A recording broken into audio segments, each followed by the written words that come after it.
Il est dit dans la première lettre aux Corinthiens, au chapitre 16 et au verset 13 et 14, « Restez éveillés, gardez une foi solide, soyez courageux, soyez forts, faites tout avec amour. » Je ne crois pas qu'il y ait de plus beaux versets et aussi appropriés que pour débuter ce message de Nouvel An.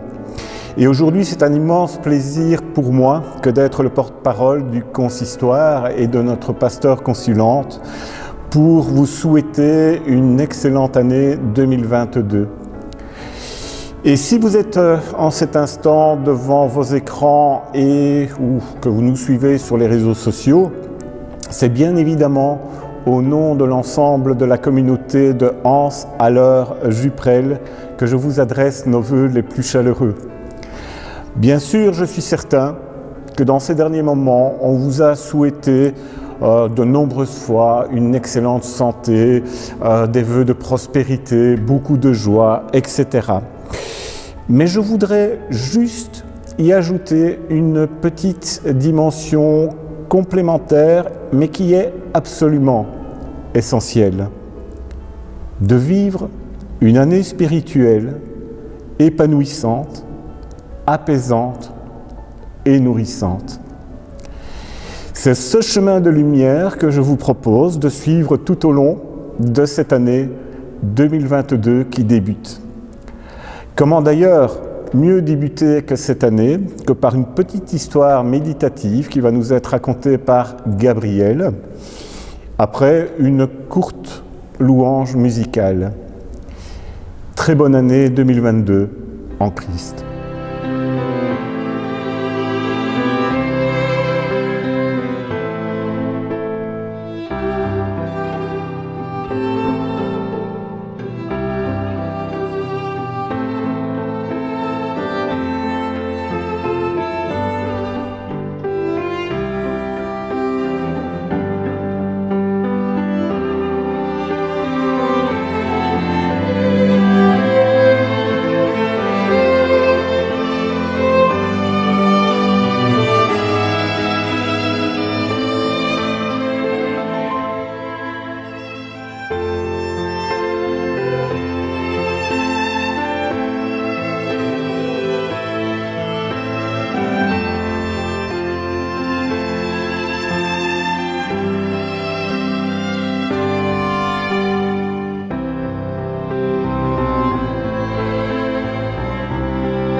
Qui es-tu? Un violoniste très connu, à qui on avait promis la rencontre avec un grand sage, qui lui donnerait les grands secrets de la musique, se promenait lentement sur un sentier de montagne. Il recherchait la demeure du grand sage. D'après les autochtones qu'il avait croisés, l'homme qu'il cherchait n'était vraisemblablement plus très loin.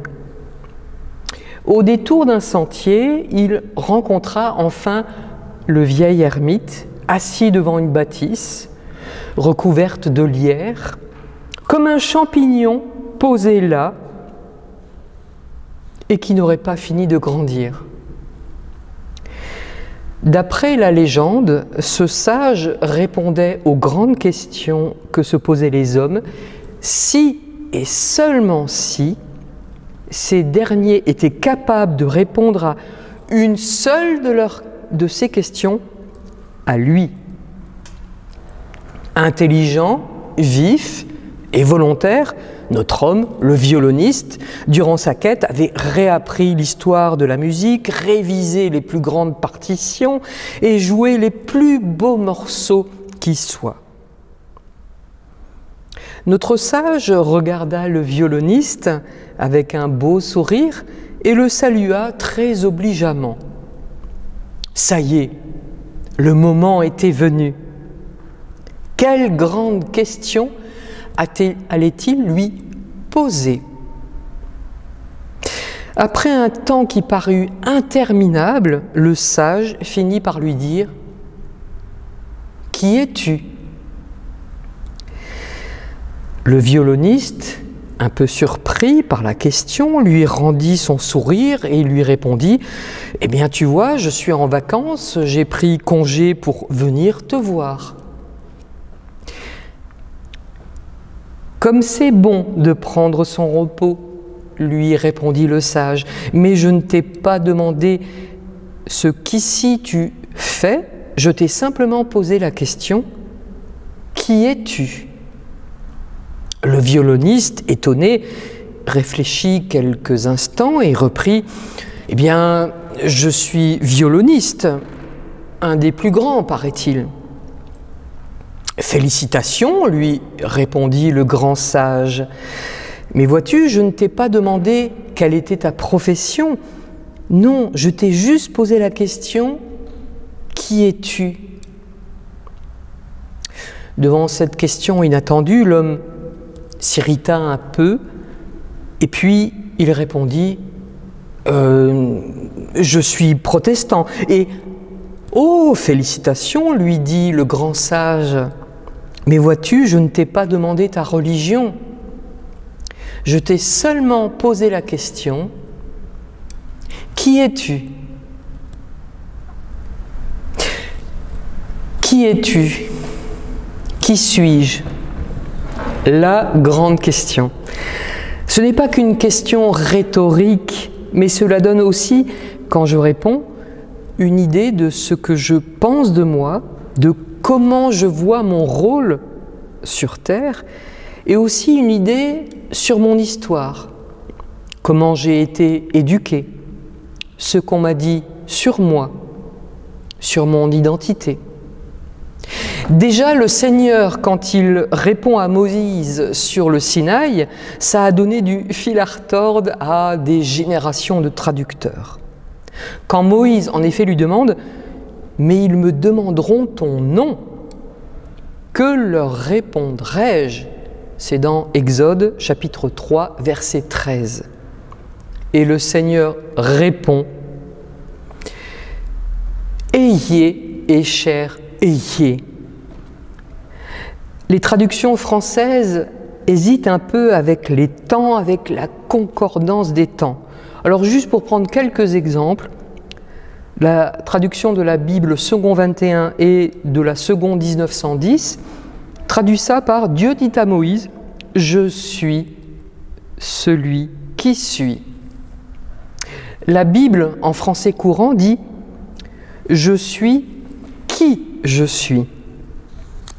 La nouvelle Bible second traduit ça par « Je serai qui je serai ». Et puis la Tob dit « Je suis qui je serai ». On ne peut pas nommer Dieu, on ne peut pas l'enfermer dans un nom, un seul mot, car le nommer, c'est l'enfermer dans des mots finis, alors que Dieu est infini. De là, les Juifs ont un grand respect pour le nom de Dieu, jamais nommé même du bout des doigts. Le mot Dieu, ça contient tout. Cela veut dire que quand on a dit Dieu, on a déjà tout dit, mais pas encore la totalité. Comment un seul mot suffirait-il à désigner Dieu? Mais nous, si on nous pose la question « Qui es-tu » En général, je pense qu'on répond en commençant par indiquer son nom et puis sa profession, comme ce violoniste, ou dans quelle région on est né. Mais ça ne suffit pas. Est-ce que ça parle vraiment de nous? Est-ce que je suis seulement mon nom? Moi, par exemple, quand je dis « je suis alsacienne », c'est drôle, mais la réponse est souvent « ah, belle région, on y boit bien, on y mange bien ». C'est à la fois vrai et un peu réducteur. Parce que moi, l'Alsace, sans nier qu'on y mange bien, j'y vois d'abord la délicate silhouette de la cathédrale de Strasbourg. J'y entends les cloches sonner sur le parvis à 18h. Et ça vibre dans ma poitrine tellement c'est sonore. J'aime mieux l'Alsace en hiver car on se réchauffe dans les petits Windstub, serrés sur un banc avec des gens qu'on connaît et des gens qu'on ne connaît pas. Et puis, j'imagine ma mère parce qu'elle me l'a raconté quand elle récoltait le houblon, petite fille, dans la campagne de Strasbourg. Mais pour d'autres encore, l'Alsace se décrirait autrement. Tout le monde a un peu raison, mais tout le monde a un peu tort.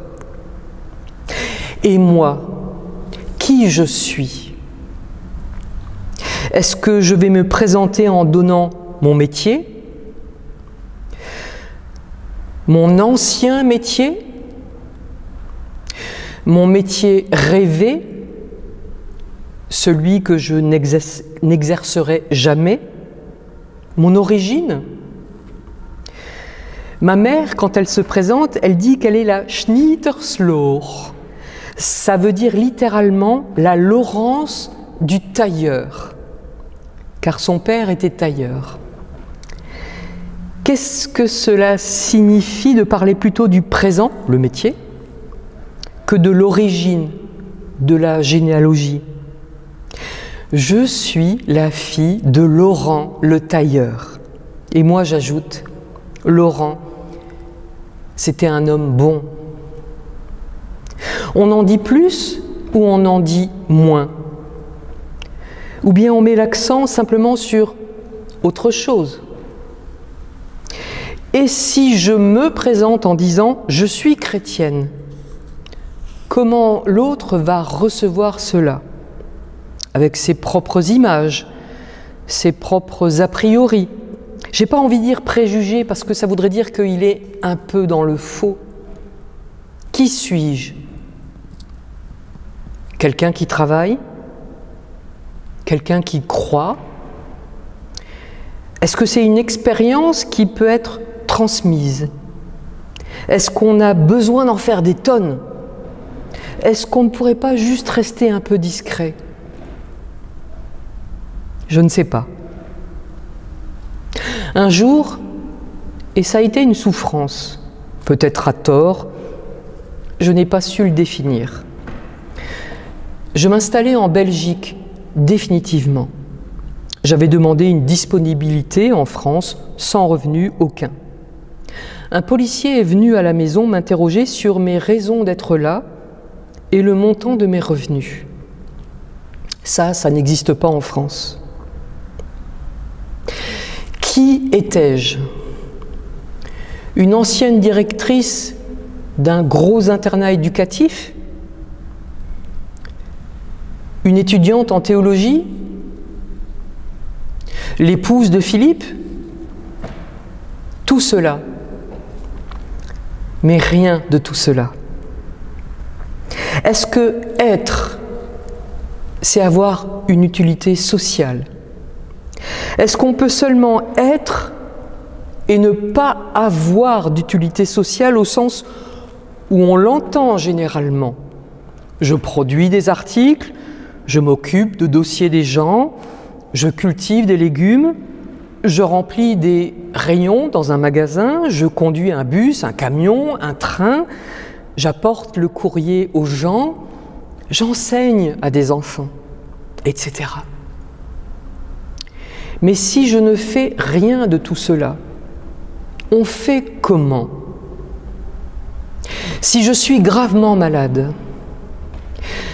si ma mémoire m'a quitté depuis longtemps, ou si je suis dans le coma depuis des années, ou si je vis avec un handicap mental profond, qui suis-je? Un métier, une place dans un arbre généalogique, un physique?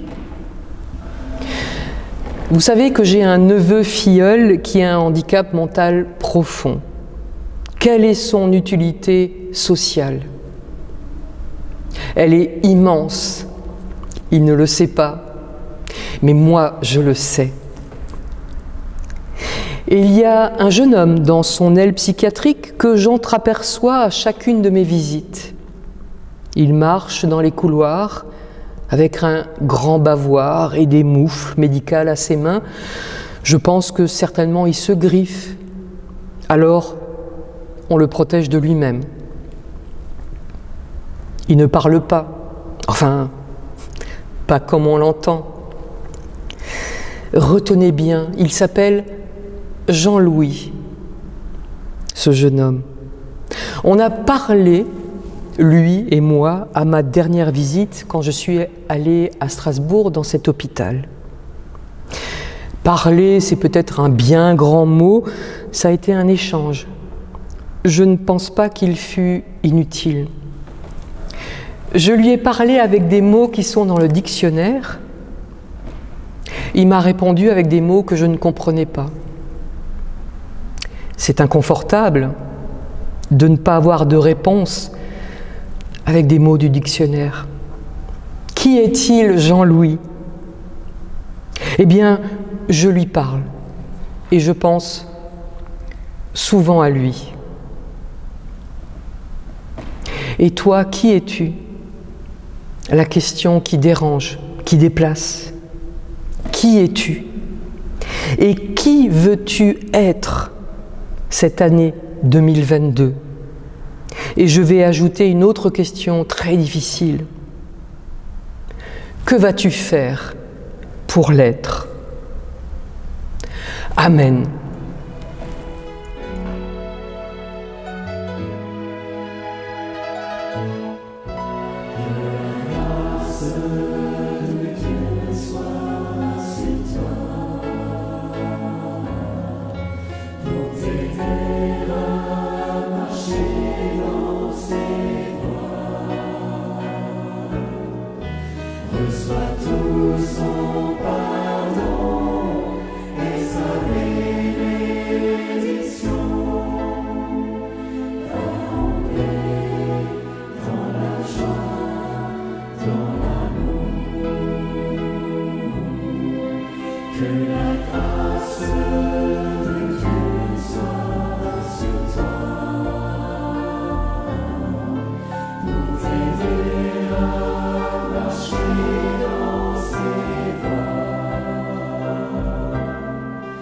Reçois tout son